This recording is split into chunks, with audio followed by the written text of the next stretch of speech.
Hi friends, welcome to my channel. ఈరోజు మనం జిఆర్డిఎల్ umbrella life cycle కోసం స్టెప్ బై స్టెప్ సింపుల్గా నేర్చుకుందాం. ఫస్ట్ది ఇన్ఫెక్టివ్ స్టేజ్. ఇన్ఫెక్టివ్ స్టేజ్ అంటే సిస్టర్. ఇది జిఆర్డిఎల్ అంబ్రెల్లా యొక్క సిస్టర్. ఇది ఒక ఇన్ఫెక్టివ్ స్టేజ్ అన్నమాట. ఈ సిస్టర్ అనేది మన బాడీలోకి ఎలా చేరుతుందంటే కంటామినేటెడ్ ఫుడ్ అండ్ వాటర్ ద్వారా మన బాడీలోకి ఇది చేరుతుంది. ఈ cyst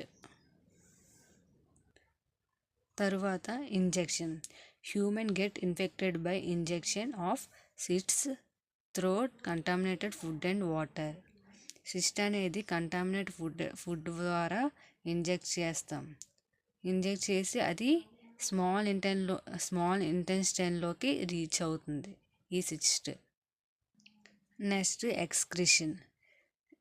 cyst to trophozoites. In the small intestine, the cyst undergoes excretion and release to tropozoid. ఈ సిస్ట్ అనేది స్మాల్ ఇంటెస్టైన్కి వెళ్ళి అండర్గోస్ అంటే రెండు విధాలుగా ఎక్స్క్రీషన్ అయ్యి ఈ సిస్ట్ అనేది స్మాల్ ఇంటెస్టైన్లోకి వెళ్ళిన తర్వాత అది ఎక్స్క్రీషన్ అవుతుంది. ఎక్స్క్రీషన్ అని రిలీజ్ ద టూ ట్రోపోజాయిడ్ అంటే రెండు ట్రోపోజాయిడ్స్గా డివైడ్ అవుతుంది ఈ సిస్ట్ అన్నది. Next trophozoite stage. ఇది ఏంటంటే ఇది ట్రోపోజాయిడ్ స్టేజ్. ఇది ఇంటెస్టైన్ వాల్కి వెంట్రికల్ సకింగ్ డిస్క్తో అటాచ్ అయ్యి బైనరీ ఫిజన్ ద్వారా మల్టిప్లై అవుతుంది.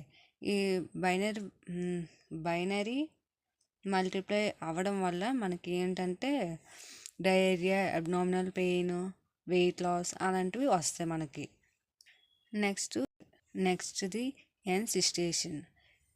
ఈ ట్రోపోజాయిడ్ అనేది లార్జ్ ఇంటెస్టైన్లోని ఎన్సిస్టేషన్ అయ్యి మళ్ళీ సిస్ట్గా మారుతుంది. In the large intestine trophozoites undergoes encystation and form the cyst again. అంటే ట్రోపోజాయిడ్ అనేది లార్జ్ ఇంటెస్టైన్లోని మళ్ళీ సిస్ట్గా మారుతుంది. నెక్స్ట్ ఈ సిస్ట్ ఫీసెస్ ద్వారా బయటకు వచ్చి వాటర్ని, ఫుడ్ని కంటామినేటెడ్ చేస్తుంది. అలా వచ్చేది వేరే పర్సన్కి ఇన్ఫెక్ట్ అయ్యి స్ప్రెడ్ అవుతుంది. ఇన్ఫెక్టివ్ స్టేజ్ అంటే cyst transmission is the faeces oral rate.